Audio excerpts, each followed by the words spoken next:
Hello everyone, we're already in the 11th week of Ordinary Time.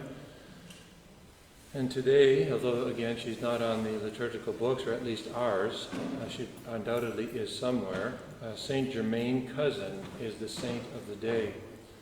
And she was born in 1579, died at a very young age of 22, died in 1601. Germain Cousin's life was filled with sickness and suffering. She's quite an amazing individual, even from the little window that I've been able to obtain into her life. She was born with a deformed hand and later suffered from scrofula. It's a disease similar to tuberculosis, which is a terrible affliction that caused swelling in the lymph glands in her neck, as well as inflammation in her joints. So this girl, she suffered a lot. Her mother died when she was young, still an infant, and her father's second wife constantly mistreated her, while her father did nothing to protect her. So you just got to wonder what's in people's minds and hearts sometimes.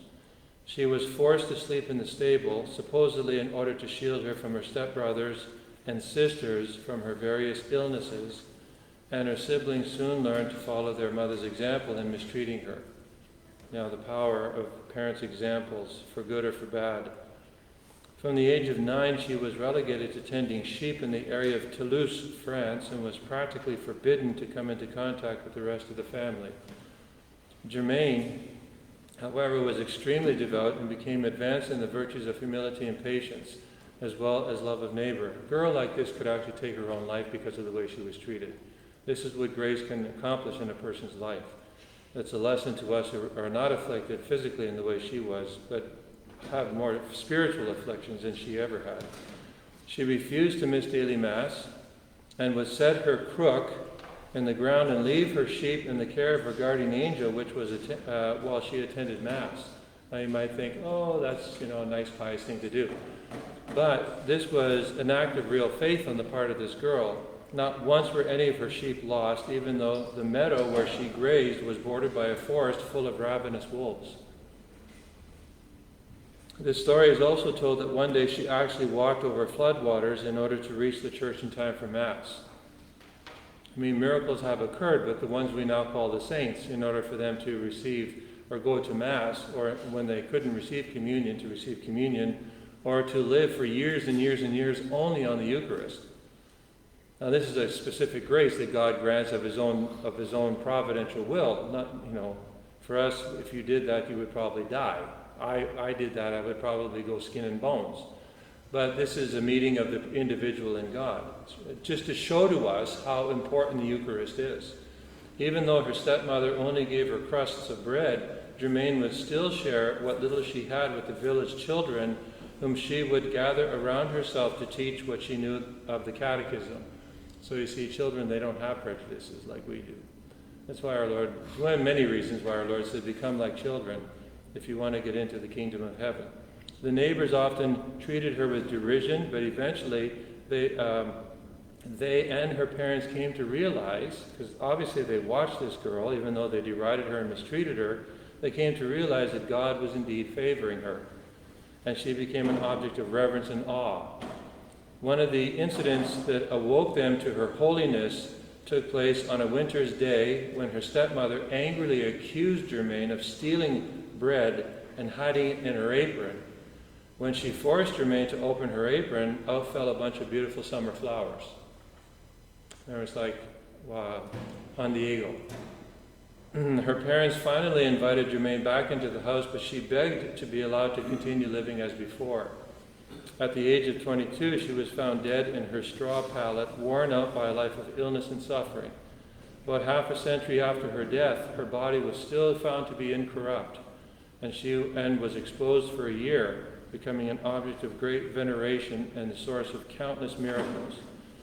So there's many lessons we can learn from this young girl. Saint Germain is considered by many, although I don't think this is officially recognized by the Church, to be the patron saint of abused children. May those of us who have suffered any kind of abuse look to Saint Germain for strength and charity towards our abusers, praying for healing and the grace to forgive. As I said, this girl could easily have taken her life. because of the way she was treated. But God has showed us in a life of this woman who so long ago that I can do great things in those who you mistreat badly to show you the way you should treat each other.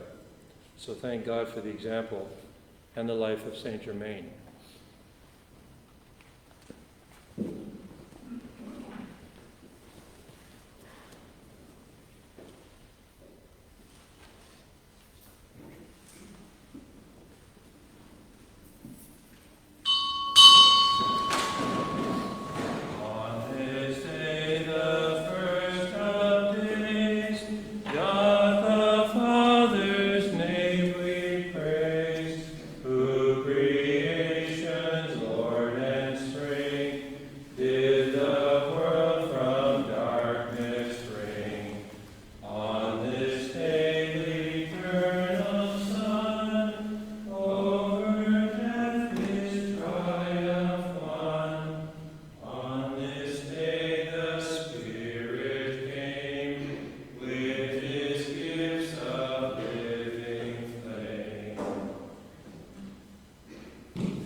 I confess, Almighty God, and to you, my brothers and sisters, that I have greatly sinned in my thoughts and in my words, in what I have done and in what I have failed to do. Through my fault, through my grievous fault. Therefore I ask the Blessed Virgin, Virgin, all the angels and saints, and you, my brothers and sisters, to pray for me to the Lord our God. May Almighty God have mercy on us, forgive us our sins, and bring us to everlasting life. Amen. Lord, have mercy. Lord, have mercy. Christ, have mercy. Christ, have mercy. Lord, have mercy. Lord, have mercy. Let us pray.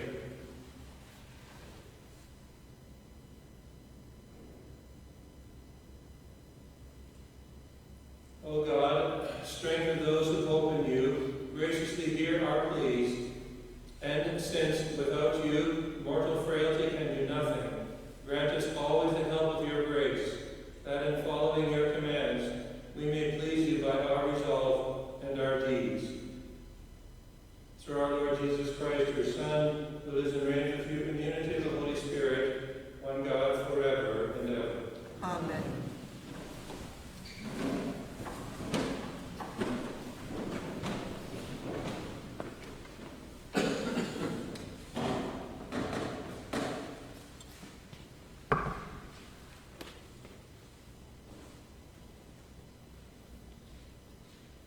A reading from the first book of Kings. At that time, Naboth of Jezreel had a vineyard close by the palace of Ahab the king of Samaria. And Ahab said to Naboth, "Give me your vineyard to be my vegetable garden, since it adjoins my house. I will give you a better vineyard for it, or, if you prefer, I will give you its worth in money." But Naboth answered Ahab, "Lord, forbid that I should give you the inheritance of my ancestors." Ahab went home gloomy, and out of temper at the words of Naboth of Jezreel, said, "I will not give you the inheritance of my fathers." He lay down on his bed and turned his face away and refused to eat. His wife Jezebel came to him. "Why are you so dispirited," she said, "that you will not eat?" He said, "I have been speaking to Naboth of Jezreel. I said, 'Give me your vineyard for either money, or, if you prefer, for another vineyard in exchange.' But he said to me, 'I will not give you my vineyard.' Then his wife Jezebel said, "You make a fine king of Israel, and no mistake. Get up and eat. Cheer up, and you will feel better. I will get you the vineyard of Naboth of Jezreel myself." So she wrote letters in Ahab's name and sealed them with a seal, sending them to the elders and nobles who lived where Naboth lived. In the letters she wrote, "Proclaim a fast and put Naboth in the forefront of the people. Confront him with a couple of scoundrels who will accuse him like this: 'You have cursed God and the king.' Then take him out and stone him to death." The men of Naboth's town, the elders and the nobles who lived in his town, did what Jezebel ordered, what was written in the letters she had sent them. They proclaimed a fast and put Naboth in the forefront of the people. Then the two scoundrels came and stood in front of him and made their accusation: "Naboth has cursed God and the king." They led him outside and stoned him to death. They then sent word to Jezebel, "Naboth has been stoned to death." When Jezebel heard that Naboth had been stoned to death, she said to Ahab, "Get up, take possession of the vineyard which Naboth of Jezreel would not give you for money, for Naboth is no longer alive, he is dead." When Ahab heard that Naboth was dead, he got up to go down to the vineyard of Naboth of Jezreel and take possession of it. The word of the Lord. Thanks be to God.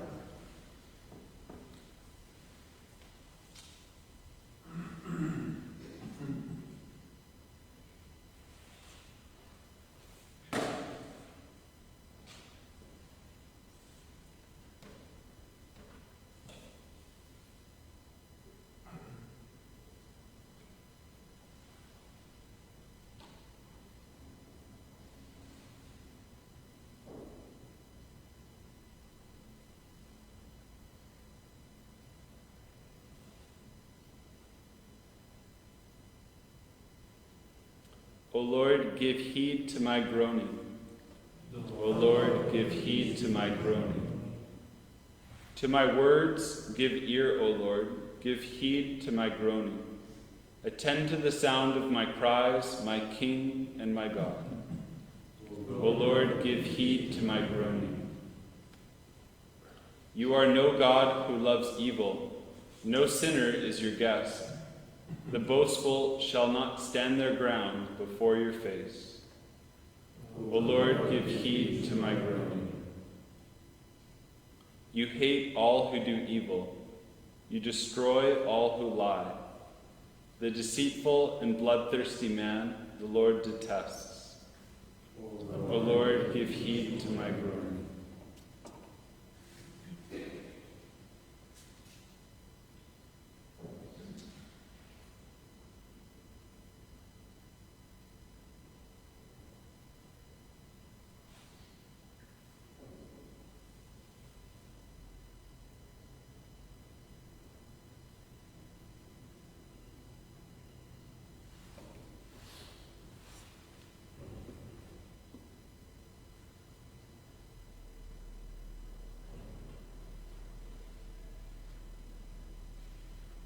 Alleluia, alleluia.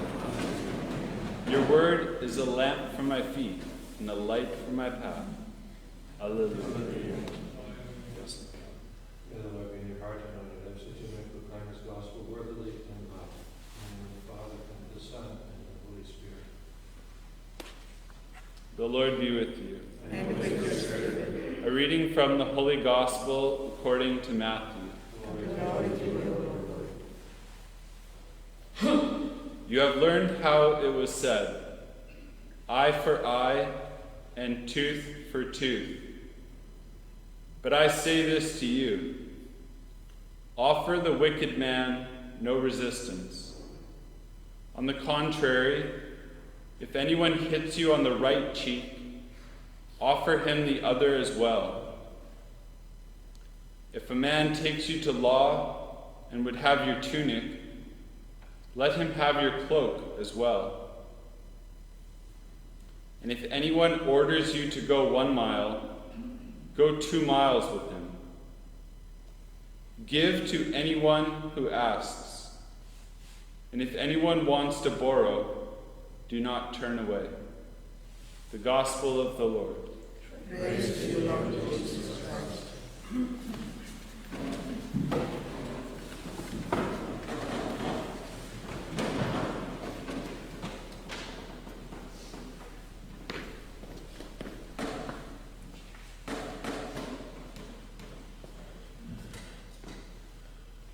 So this whole Sermon on the Mount is extraordinarily challenging, and we should feel somewhat uncomfortable no matter how many times we've heard it, read it, meditated on it. If it doesn't make us uncomfortable, we're not really reading it, or we're not taking a good, honest stock of ourselves.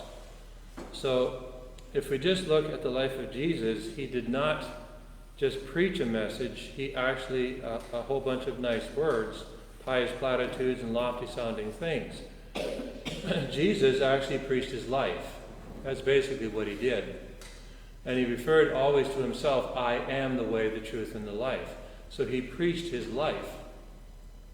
There is not one thing that Jesus taught that he did not do himself, and do it in the fullest sense of the word that he spoke. He preached himself, meaning his sermons, his teachings were Jesus. And we'll see at the end of the Sermon on the Mount, the people were astonished. They were astonished at this because they were used to something else, meaning something else not all that great. A discord between the preacher and what was being preached. So they were astonished at his teaching, even though they had to have been uncomfortable with it if they were listening and attentively. So take this little window from today's gospel as an example. Jesus provides us with how we are to live his teaching.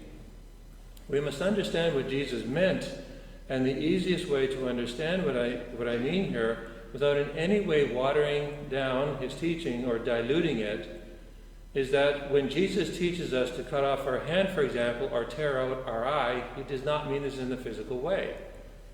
So Jesus does use what we would call literary types or genres. He uses literary devices. So cut off your hand is clearly meant to be hyperbole, but it is not meant to not happen.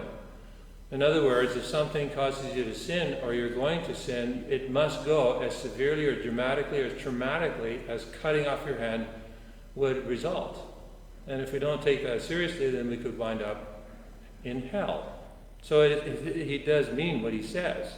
There's no question about it. So anything that prevents us from going to heaven must go, no matter what the cost. So I think when we start listening to it in this way, we begin to, as we would say, get it, or we should get it. Today we have heard that it was said, an eye for an eye, a tooth for a tooth. But I say to you, offer no resistance to one who is evil. When someone strikes you on your right cheek, turn the other one to him as well.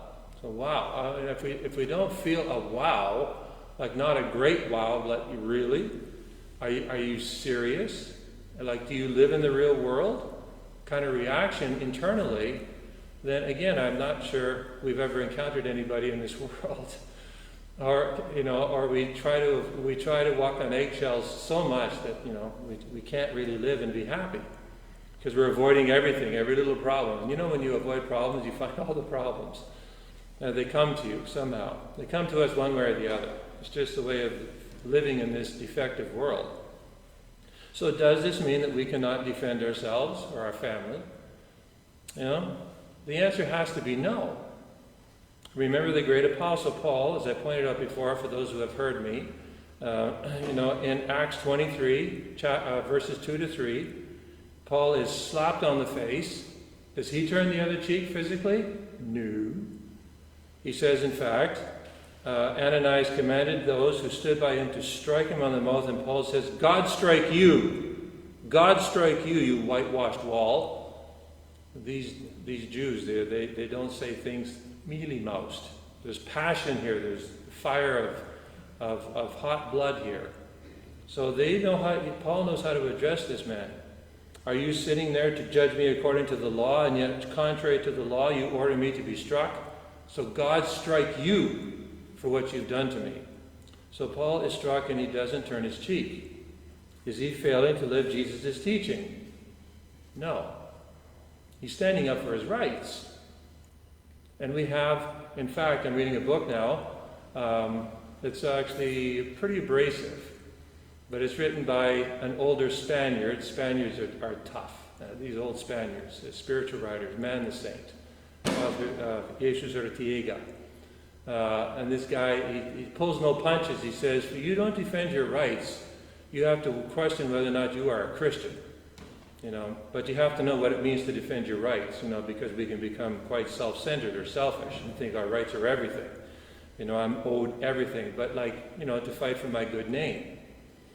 So Paul is not failing to live the teaching of Jesus. In fact, Paul was absolutely determined to live everything that Christ required of him. Jesus himself was slapped on the face, recorded in John chapter 18, verses 22 to 23. When he said this, one of the officers standing by struck Jesus with his hand, saying, "Is that how you answer the high priest?" So he slapped him on the face. And Jesus looked at him right in the eye, probably, and said, "If I have spoken wrongly, bear witness to the wrong. But if I have spoken rightly, why do you strike me?" So Jesus doesn't offer the other cheek and say, "Hit this one too." So what does he mean? We need to understand what the Master is getting at.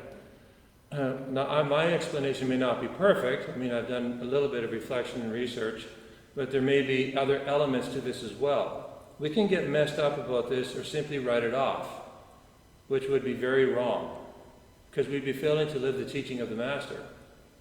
We are not pacifists, nor are we initial aggressors. Jesus teaches us not to succumb to the law of vengeance, which is eye for an eye, tooth for tooth, which is actually something that the eye for eye, tooth for tooth was an attempt by God to mitigate the law of retaliation, which means if you killed my brother, I would kill your whole family. This was a vicious society that Moses was dealing with. I'll kill your whole family. And they felt the obligation to do so. Moses said, no, you have to zero in on the crime done, and only retaliation or response can be in response to the crime done.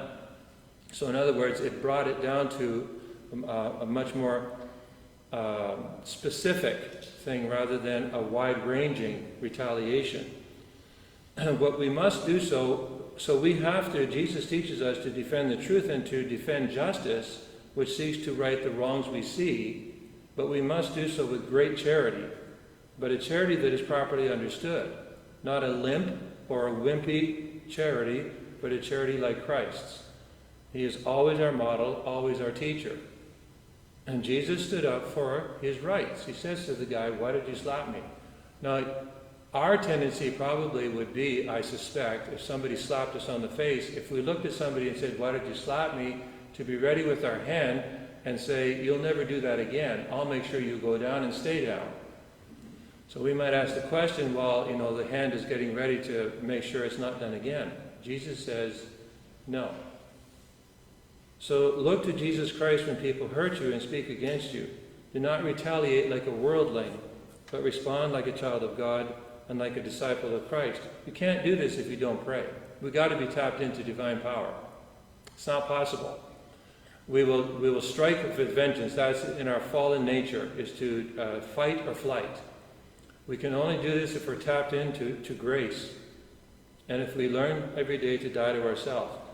This will never make us less human. We must be convinced of this. This will never make us less human. Only a strong peace that can absorb and offer violence to Christ can overcome the viciousness that lays in wait in the human heart.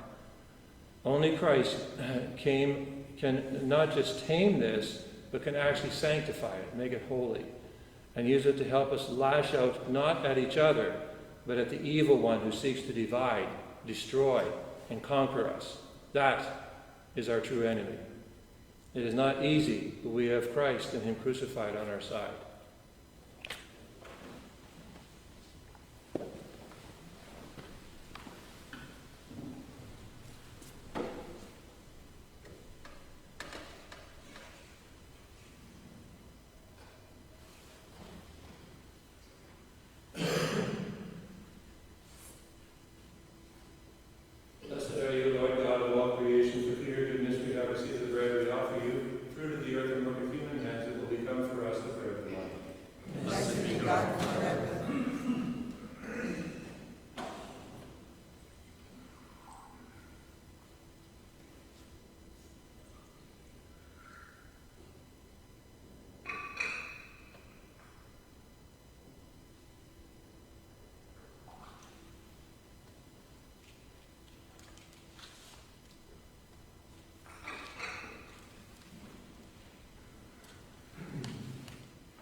Blessed are you, Lord God of all creation, for through your goodness we have received the wine we offer you, fruit of the vine work of human hands, it will become our spiritual drink.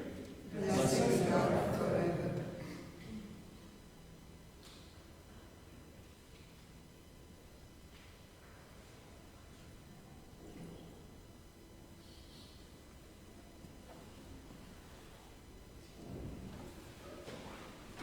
Pray, grant to my sacrifice and merit to be acceptable to God the Almighty Father.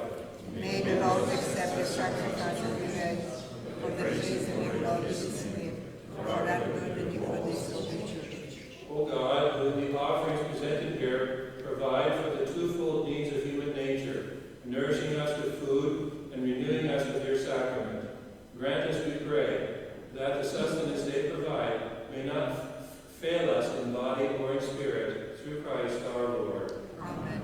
The Lord be with you. And with your spirit, Lift up your hearts. we lift it up to the Lord. Let us give thanks to the Lord our God. It is right and just. It is truly right and just, our duty and our salvation, always and everywhere to give you thanks. Lord, Holy Father, Almighty and eternal God, for just as through your beloved Son you created the human race, so also through him, with great goodness, you formed it anew. And so it is right that all your creatures serve you, all the redeemed praise you, and all your saints with one heart bless you. Therefore we too extol you with all the angels, as in joyful celebration we acclaim.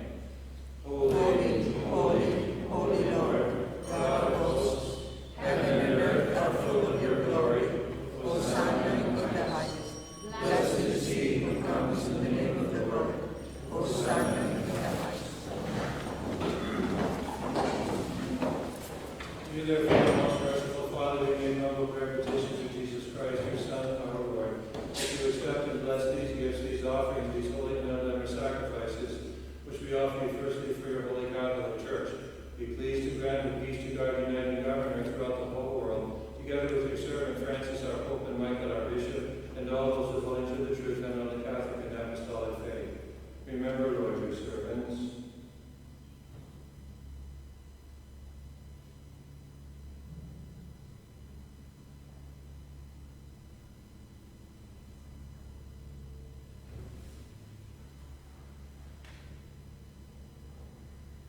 And all gathered here whose faith and devotion are known to you. For them we offer you the sacrifice of praise that they offer for themselves and all who are dear to them, for the redemption of their souls and hope of health and well-being, and paying their homage to you, the eternal God, living and true. In communion with those whose memory we venerate, especially the voice of our Virgin Mary, Mother of our God and Lord Jesus Christ, and blessed Joseph, her spouse, your blessed apostles and martyrs, Peter and Paul, Andrew, James, John, Thomas, James, Philip, Bartholomew, Matthew, Simon, and Jude, Linus, Cletus, Clement, Sixtus, Cornelius, Cyprian, Lawrence, Chrysogonus, John and Paul, Cosmas and Damian, and all your saints. We ask that through their merits and prayers in all things, we may be defended by your protecting help, through Christ our Lord. Amen. Therefore, Lord, we pray graciously accept this oblation of our service, that of your whole family, order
The mystery of faith. We proclaim your death, O Lord, and profess your resurrection until you come again. Therefore, O Lord, as we celebrate the memorial of the Blessed Passion, the resurrection from the dead, and the glorious ascension into heaven of Christ your Son, our Lord, we, your servants and your holy people, offer to your glorious majesty from the gifts you have given us this pure victim, this holy victim, this spotless victim, the holy bread of eternal life and the chalice of everlasting salvation. Be pleased to look upon these offerings with a serene and kindly countenance, and to accept them as much as you are pleased to accept the gifts of your servant Abel the just, the sacrifice of Abraham our father in faith, and the offering of your high priest Melchizedek, a holy sacrifice, a spotless victim. In humble prayer we ask you, Almighty God, command that these gifts be borne by the hands of your holy angel to your altar on high in the sight of your divine majesty, so that all of us, through this participation at the altar, receive the most holy body and blood of your Son, may be filled with every grace and heavenly blessing, through Christ our Lord. Amen. Remember also, Lord, your servants who have gone before us with the Son of faith, and rest in the sleep of peace.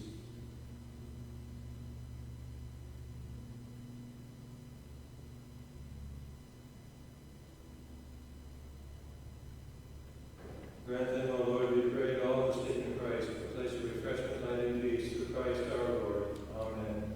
To us also, your servants, little sinners, hope in your abundant mercies, graciously grant some share and fellowship with your holy apostles and martyrs, with John the Baptist, Stephen, Matthias, Barnabas, Ignatius, Alexander, Marcellinus, Peter, Felicity, Perpetua, Agatha, Lucy, Agnes, Cecilia, Anastasia, and all your saints.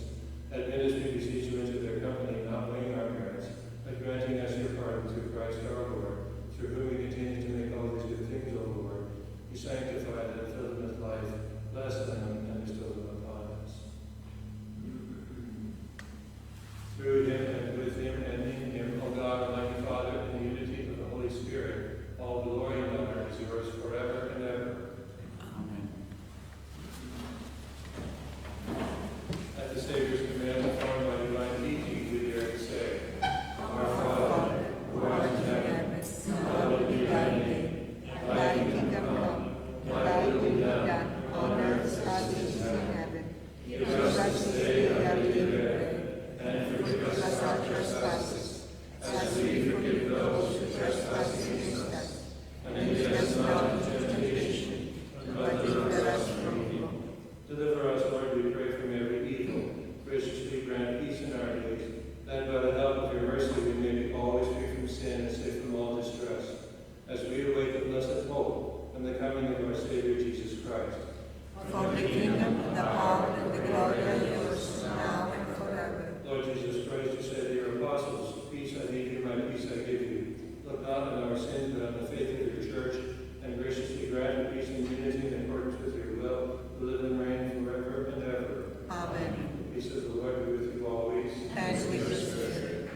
Lamb of God, To take away the sins of the world, have mercy on us. Lamb of God, to take away the sins of the world, have mercy on us. Lamb of God, to take away the sins of the world, grant us peace.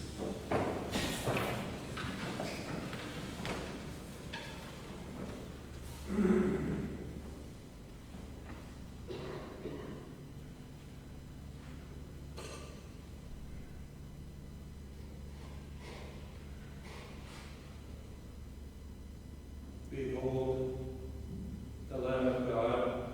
Behold him who takes away the sins of the world. Blessed are those called to the supper of the Lamb. Lord, grant us not the refuge to enter my mouth, but only say the word, and my soul shall live.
There is one thing I ask of the Lord, only this do I seek, to live in the house of the Lord all the days of my life.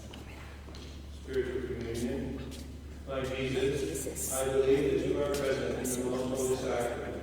I love you above all things, and I desire to receive you into my soul. Since I cannot at this moment receive you sacramentally, come at least spiritually into my heart. I embrace you as if you were already there, and unite myself wholly to you. Never permit me to be separated from you. Amen. I wish, my Lord, to receive you with purity, humility, and devotion, with which your most holy Mother received you, with the spirit and fervor of the saints.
Let us pray.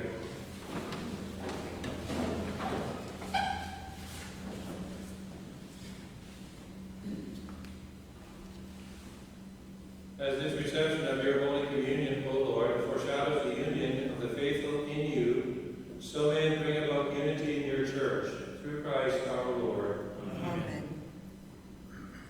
The Lord be with you. And with your spirit. Now may God bless